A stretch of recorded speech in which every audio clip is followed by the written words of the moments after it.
Welcome to the Fresh Start for Life podcast, the show that will help you get out of debt and start living the financial life of your dreams. Now, here's your host, Don Golden.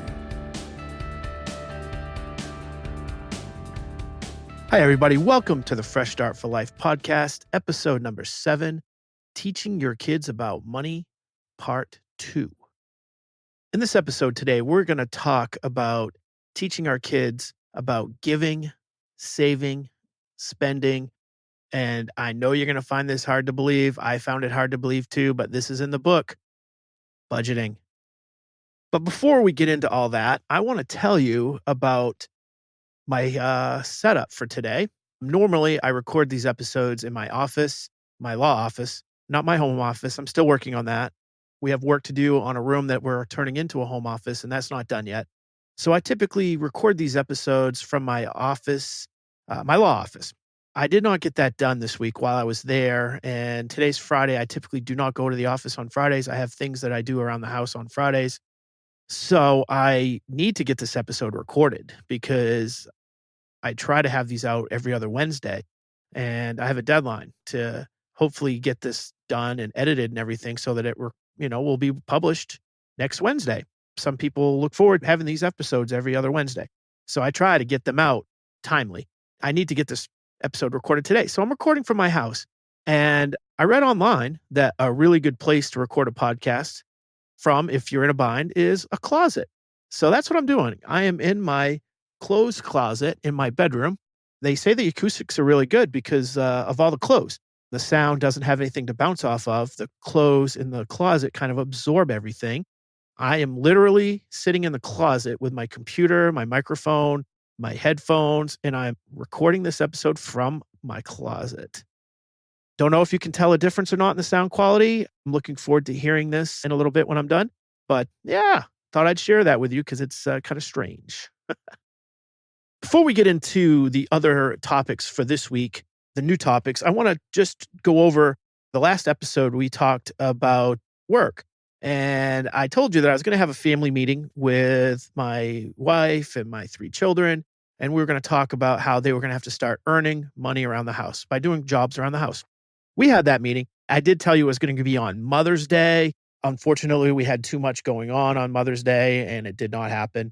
Part of that was probably me just not being able to stand the idea of potentially ruining Mother's Day. I don't know. But for whatever reason, everybody was running around and they're kind of doing their own thing a little bit after we did a little celebration for Tamra, my wife. We really celebrated the night before Mother's Day. So everybody was kind of going their own direction on the actual Mother's day. So we didn't get around to having our meeting on Sunday. So we had it Thursday, and we ended up meeting. I told you about this pizza place that we like to go to. It's in our neighborhood. And they have video games and all that stuff that my youngest daughter, really likes to play. So anyway, we all met there after our activities. I went straight from work. My son went straight from hockey practice, and my wife picked up the girls and came. And we all met at the pizza place, and we had our conversation. First, we ate, and then I went over everything that we talked about in the last episode. And I went over what I wanted the kids to do and how they were going to earn their money and what we expected of them and everything. And I'm going to tell you that I think the meeting went a little better than I thought in a lot of ways. The kids were very open to this. They certainly liked the idea of having some money. They didn't necessarily love the idea of having to do the chores that were associated with it. And I'm going to get into a little bit of detail on that with you. My son actually, he doesn't think he wants to be a lawyer, but he could end up being a lawyer someday, the way he made a very good argument on why he shouldn't mow the lawn. He made a very good argument about the fact that we're going to be doing some traveling this summer. And if we cancel the lawn guy, the lawn won't get mowed. And the lawn grows really fast in the summertime. And we may get in trouble with the HOA and so forth and so on. Tamara ended up agreeing with him. And so we are going to keep the lawn service. So we got to find another job for him. We haven't really come up with that yet. But I'm working on that because he's got to have enough to do to earn the money that I know he's going to require for the summer. Anyway, he made a really good argument. My wife bought into it and convinced me that really we probably ought to keep the lawn guy. So everything else went great, though. Ella, I was most concerned about telling Ella about the jobs because she doesn't like to do a whole lot around the house. And to be honest with you, she's not crazy about doing a lot around the house still, even after the meeting. But what she was excited about was having a bank account with a debit card. That was what really got her excited. And, it really only takes one thing to get a kid excited about something. And hopefully that will help them buy in. So I think Ella's kind of bought in a little bit. She likes the idea of having money deposited into a bank account for her that she has a debit card for. So there's a lot of responsibility that goes along with a debit card. And one of the reasons why she said that she wanted to have a debit card because she thinks it's going to be easier to track her money. Right now, she gets cash, and she's not good about taking care of her cash. Her cash is laying all over her bedroom. She'll leave it downstairs on a table, just laying around, and we have to constantly tell her, Ella, take care of your money. And she doesn't really do that, and she thinks it's going to be easier with a debit card and a checking account and stuff, and it's really just not true.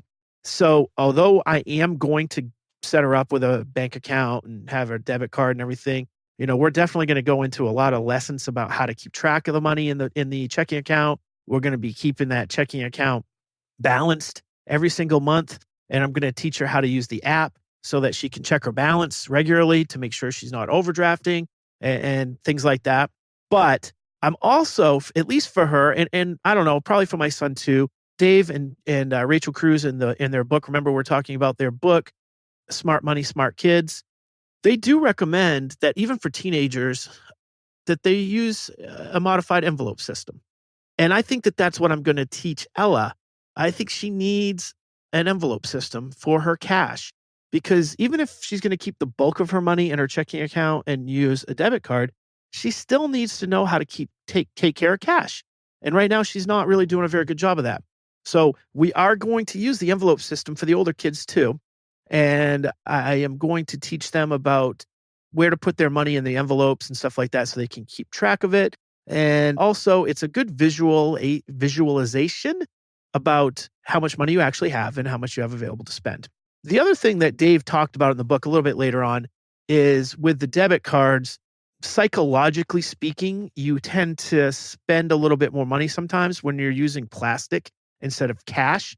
So when you use a debit card, it's kind of like maybe not real to you. It's not like real money because you don't actually see it leave your hands. You don't see it physically leaving the bank account. So I think there's been some studies done, and Dave quotes some studies that show that, when people use plastic, they tend to spend more money. Since Ella is not good, she admits that she's not good at managing her cash, keeping track of her cash. We are going to teach her Dave Ramsey's envelope system for her to keep track of her cash. And I think that's going to be good. We'll also teach that to our son, Andrew. It doesn't hurt to know the cash envelope system as well. He definitely is keeping a little bit more cash in his pocket now since he is reffing. He'll cash a check and keep some cash. And I'd like him to start putting that into some envelopes so that he knows what he is designating that money for, basically. All right. Well, that pretty much covers the meeting and what's happened since. Well, I do have to update you a little bit more. Actually, we did decide that we weren't going to focus so much on the kids starting their chores until after the final exams for the big kids. They're right in the middle of final exams still right now. I know this may sound too lenient or too easy, but I didn't want them to have to adjust to a new routine while they're studying for exams. School's number one. And I need them to do very well, hopefully in their finals or on their finals, I should say. So we decided we're going to start this week after next. Next week is the last week of finals. School schedule's crazy this year for our two high schoolers. But anyway, they don't finish school until next Friday. So we'll start this in full with them next Friday. But they've started a little bit. Anna certainly has, my 9-year-old. She has actively done the dishwasher. She's done the silverware 3 or 4 times this week. And she also did a big job, which is the towels. We told you that we wanted her to fold towels. And, my wife was questioning whether or not she was going to be able to do it. She's pretty small. And my wife showed her how she would like her to fold the towels. And as it turns out, she's a little too small to fold the towels exactly the way my wife taught her. But she figured a way out. She used the coffee table to help her fold the towels.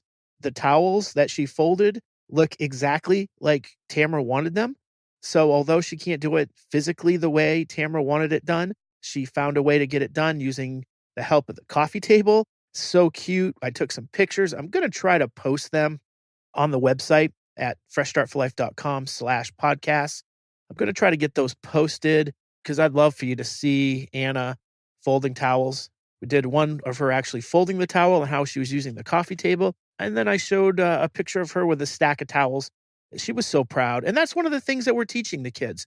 We want them to be proud about what they've done, and we want to teach them to have pride in their work and to have pride in their home because they're taking care of it. And I think that definitely showed in these pictures that I took of Anna. She was very proud that she was able to fold these towels. I know this sounds like a little thing, but to a 9-year-old, it was a big deal. And you know what? I think it's a great learning thing for her. And I'm really excited to see where she's going to go with these chores and her excitement about earning money. Sunday's going to be her first payday. She will get her first set of money this coming Sunday. And I'm really excited to give it to her. Andrew also started his stuff a little bit. He did his own load of laundry this week, which was awesome. That takes a lot of burden off Tamara. It's one less person that she's got to do laundry for. And hopefully we'll get Ella going on her laundry once school finishes up for the year. He did not take the trash out this week like I wanted him to, but I'm not going to worry about that until after school's over. And then we're going to get serious about them doing their chores. The chart's not quite done yet. Tamara hasn't really finished the chart that we're going to put up so that we can keep track of their daily chores. But that is all in the works. So excited about where this is going to go. Excited about teaching them the value of money, that the money comes from work. And then we're going to start on the next things, which we're going to talk about today. And that is the things that you can do with money. The 3 main things are spend, give, and save. And there's a place for all of these things in our lives and also in our children's lives. And it's our job to teach them about all of these things. Now, in reading the book, there's a chapter in the book about each of these topics. There's a lot of little good tidbits, but the main point that I want you to get is this. The best thing that we can do to teach our kids about how to spend, save, and give is become a good role model for them. We need to model the behavior that we want them to exhibit themselves. So how do we do that? We make good choices, right? We make good decisions with our money. We save. We have an emergency fund so that if the car breaks down, we don't flip out. We've got money set aside to replace the tires that need to be replaced or whatever, so that our kids see that we are not falling into panic every time there's a little hiccup that costs money. So that's just one example. Another example is obviously when we want to teach our kids to be good givers by us becoming good givers. You probably already are. You may be already giving money and everything, but let's share this with the children and let them know that we are givers and that you show them physically that you're doing it or, verbally. Like for me, for instance, we no longer put money in the offering plate at church. With online giving nowadays, I do things online, and there's no way really for my kids to know that so much. They see that we're not putting cash in the plate or we're not putting envelopes in the plate. So I need to share with them that I give money to the church online. They will certainly understand that. They are of the age that's typical, right? Everything is done online and they'll get it, but they don't know that right now because they don't know what I'm doing. I do it, from the office. Typically I'm doing these transfers online and they don't know that I'm doing that. So that's something that I have to do. I have to have a conversation with them so that they know that we're donating money to our church. I also want to do a little bit better job. I give clothes to Goodwill and places like that. I need to start including them in this stuff. I need to take them with me when we're going down to Goodwill and doing these donations and everything so that they see that we're doing it. Or maybe they can just help us gather the clothes up and put them in the bags that we're going to take to Goodwill. Whatever it is, we need to do a little bit better job on teaching them about giving, really. I think that my children are natural givers. They are children that I think want to give and want to help people. They seem to have those qualities. So I just wanted to do a better job of teaching them, not teaching them, but showing them that we are a family of givers. What was the other thing? Spending. Okay, so we talked about savings a little bit. We talked about giving. Now let's talk about spending a little bit. Now, I'm going to admit that we don't spend our money as wisely as we could. Tamara and I. Typically, we don't do a good enough job of planning our spending. And this is something that we're going to work on. This really brings me to the meat of this episode this week. And that's budgeting. I know that people don't like to talk about budgeting and budgets and things like that. Like Tamara, for a long time, really felt like budgets were constraining, or in her mind that it was going to prevent her from being able to spend money. And that's just simply not true. The way Dave Ramsey teaches about budgeting, it's really freeing, because when you have an expense or you have something that you're going to spend money on, you don't have to feel guilty about it because you've spent it on paper in advance. So now let's get into that. It's hard enough for people to wrap their head around doing a budget for themselves, but in the book, they teach, Dave and Rachel suggest to us that we should be teaching our teenagers about budgeting. And it's going to seem strange sitting down with a teenager that may only have $100, $200 to work with each month to budget that out. But it's important because it's something that they should be doing later on in life. When they're an adult, it's easier to go into adulthood knowing how to budget when you're making, $30,000, $40,000, $50,000 a year, and you've got to allocate all that money. You've already done it as a teenager. Budgeting is absolutely one of the things that I think we should be teaching our kids in school. But there really are no budget courses for kids in school that I know of. At least my kids haven't taken any. I know that for sure. So it is really up to us to fill in that gap and teach our kids about budgeting. And that's one of the most important things you can do to win with money, really, is to budget. And that's one of Dave Ramsey's big things. He believes that you need to plan. Every dollar that you spend should be planned. Now, that's not to say that there's going to be or not going to be an emergency or something like that. And that's why you have an emergency fund. And let's start there. So for teenagers, they would like us to encourage our teenagers to also have an emergency fund. And they suggest $500. Now, what is a teenager going to do with an emergency fund? An emergency fund for a teenager can be used for various things. Like, I know for sure that both of my older kids have smashed the screens on their cell phones. And actually more than once. My daughter, I think, did it more than once. And it cost me, over $100 to get that fixed. So when we're teaching our teenagers about money and they're starting to have their own money, that is the perfect thing that they can do with an emergency fund. They can use $100 out of their $500 emergency fund to fix the screen on their phone. Now, if there's some medical emergency or anything like that, of course, that's our responsibility as parents. We're not going to ask them to take money out of their account to go to the emergency room. That's not what that's about. What the emergency fund is for a teenager is for the things that really aren't big time emergencies in life, but they're an emergency to them because they certainly don't want to be without the ability to text their friends. You know what I'm saying? And also, as they start driving and they have a vehicle, they can start taking care of some of their own issues that come up with their vehicle. Let's say they do end up with a flat tire. They could take money out of their emergency fund to replace the tire. Things like that. So those are the kinds of things that teenagers can do with an emergency fund. And I think it's important that they start out early in life learning to save money in case something goes wrong. Because guess what? Something's going to go wrong. And if you don't have the money to pay for it, you have no choice but to go into debt to pay for it. And that's what we're trying to avoid.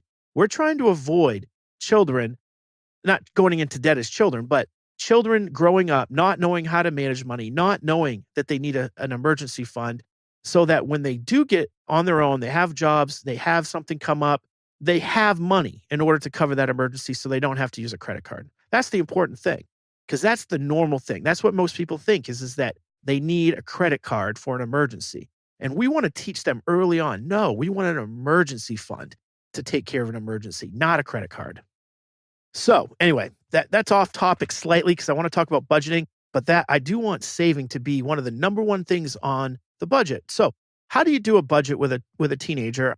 The way I would do it and the way I'm going to do it, we're going to do this conversation probably in the next 2 weeks or so, after the kids have finished their exams and they're starting to do their chores and they're starting to get their money, we'll have this conversation because we're going to start budgeting. I think we'll do a budget for June, and you need to do this not once. This isn't a one-time deal.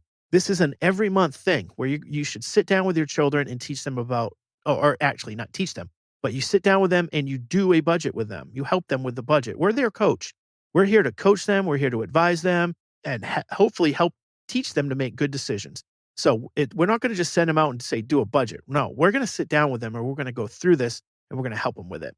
So if you happen to buy the book, Smart Money, Smart Kids, there are budget forms in the back that you can use, or, for teenage budget forms in the back that you can use with your kids. But if you're not planning on buying the book, I would just take a piece of paper, draw a line right straight down the middle, put all on the left-hand side of the paper, call that income. On the right-hand side, you call that expenses.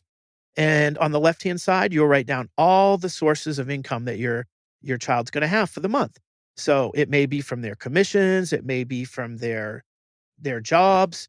For my son, it'll be for his refereeing. Just write down all the different sources of money that you think that they're going to come into for the month, and you will add that up. And that's going to be your left-hand column.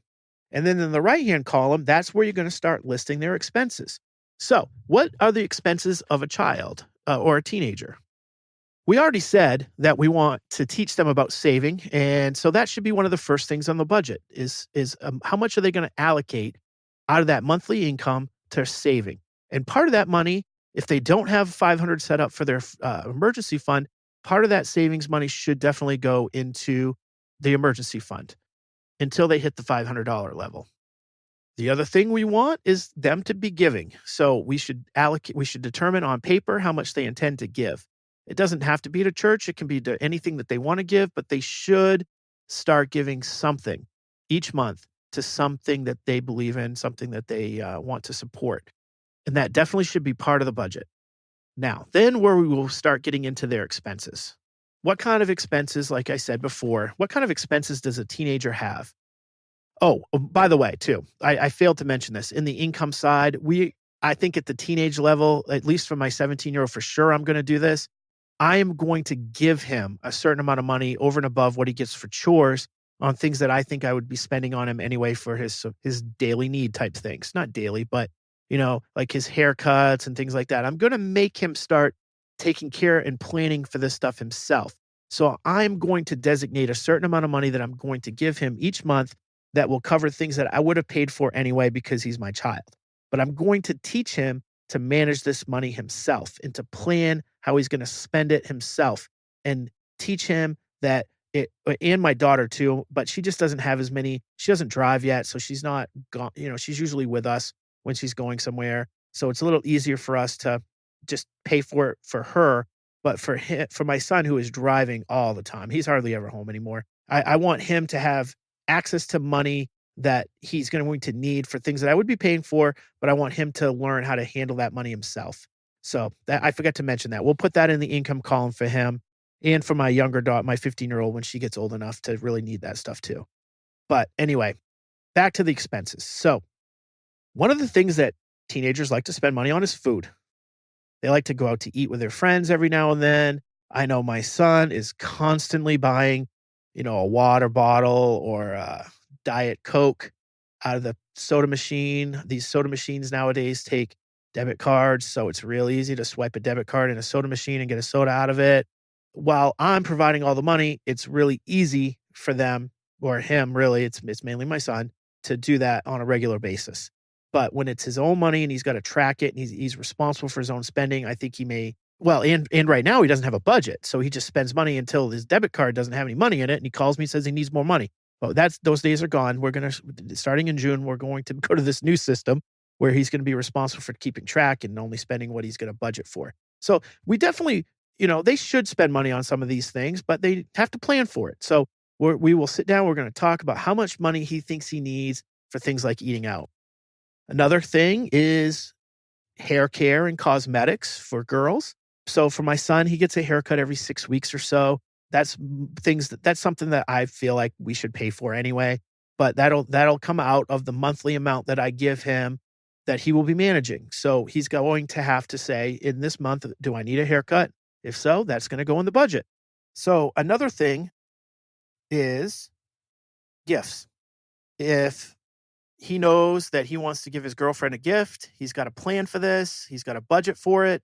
That's something that we will talk about and we'll put down on paper. That pretty much covers the personal. Well, there's another one in the personal section. It's music and technology. He definitely enjoys to download music, but right now he's actually got a Spotify account. Oh, that comes out of my debit card, I think. So I think we will talk about maybe having that transferred over to his account once we get him set up with his own checking account. And that's something that we can put in his budget, which is his Spotify premium account. The other thing, or another category, is recreation. In the recreation category, they have things like movies, concerts, sporting events. So, my son doesn't really love to go to the movies, but a lot of kids do. He definitely does love to go to concerts. He just doesn't go to as many as he would like. But that's a category that we need to think about and say, are you intending on going to the movies this month? If so, we'll put down a dollar amount for that. Then there's the transportation category, gas, car insurance. I'm going to just pay the car insurance. I'm not going to ask him to pay his own car insurance right now. It's all on one. It's on my policy. So it's all taken care of anyway out of that. So we're not going to ask him to do that, but he definitely buys his own gas right now, but typically it's with my money. So I'll help him with this. This will be out of the money that, at least part of it will come from the money that I will give him for his needs over and above his commissions, but he's going to have to budget. How much does he think he's going to spend in gas? Let's see. What other categories are there? The other one is clothing. I can't really see him buying a whole lot of clothes, but none of my kids really want to buy clothes, but it is a category. So let's let's look at that each on a month-by-month basis to see if they think they may buy some clothes for that month over and above what we would normally buy them. I certainly think we should be buying them their school clothes and stuff like that. But if a girl wants something special, then maybe we want them to budget for that themselves. Typically, I think I'll buy clothes for my children. Now, this is an interesting thing, though. So there's this other thing that they talk about, which is called special events, which would be like prom, things like that. So prom is not an emergency, right? That kids know when the prom is, and that's something that they should plan for. So Dave and Rachel is suggesting that you teach your children to buy their own prom stuff, budget for it. How much am I going to need for my tuxedo or for my dress, whatever that is? And you help them plan for that. And that becomes part of their savings goal. That's going to be one of the savings categories that will be in the budget. So there's a lot of things. There's a lot of good opportunities here for us to teach our kids about money by doing a monthly budget with them. And I know it's going to be tough. I know that it's going to be strange at first to sit down with your children, teach them to budget and to go over a budget with them. They may not want to talk to you about everything that they want to spend money on, but it doesn't matter. It's our job to coach them and walk them through life in general and to teach them how to manage their money. And you know what? For some of us that aren't doing a great job with budgeting ourselves, it'll be a good thing for us too, because it will make us sit down and do a little bit better of a job of planning what we're spending our money on too. Because like I said before, we need to be good examples for our children. They learn more from watching us than they learn from pretty much anything else. So we want to be good role models. So if you haven't done this yourself yet, if you don't have a budget yourself, definitely do that right away. That way you have a little street cred when you start talking to your kid about them doing a budget. So that is really it for this episode. We're at 30-minute mark here. That's long enough, I think. So we're going to wrap it up. Thank you guys so much for listening. I hope you're finding some value out of this. I know I'm getting a lot of value out of this book. I strongly encourage you to buy it. Smart Money, Smart Kids by Dave Ramsey and Rachel Cruze. I don't think you'll regret it. That'll do it. Oh, no, it's not going to do it. Listen, I apologize to you. If you had left a comment, I had asked you to to leave comments on the website and everything, and a bunch of people did it, but I didn't know it because I'm new to this, and I really don't know anything about websites or anything like that. But I finally hired a full-time tech person to help me with both my businesses. So lo and behold, I had a whole bunch of comments. So the comments are now posted on the website. They were hidden on the back end. So if you left a comment, I've responded to everybody's comments now. So that reminds me, please, if you've heard something that you like in these episodes or something that you want to share with us, go ahead and do it, please, in the comments section at freshstartforlife.com/podcasts. And you can go right to the individual. You can click on the podcast that you want to mention or talk about, and there's a comment section right there. So definitely leave me a comment or leave some comments if you have any. And if you haven't done so already, please subscribe to the show on wherever you listen, whether it be Apple Podcasts or iTunes or Stitcher or any of those, or Google Play actually is another big one. Anywhere you listen, go ahead and subscribe so that you don't miss an episode. Look forward to doing a lot more of this. Thank you guys so much. You guys have been great. I have definitely some very good loyal listeners, and I'm very excited. Anyway, we will talk to you guys all in the next episode.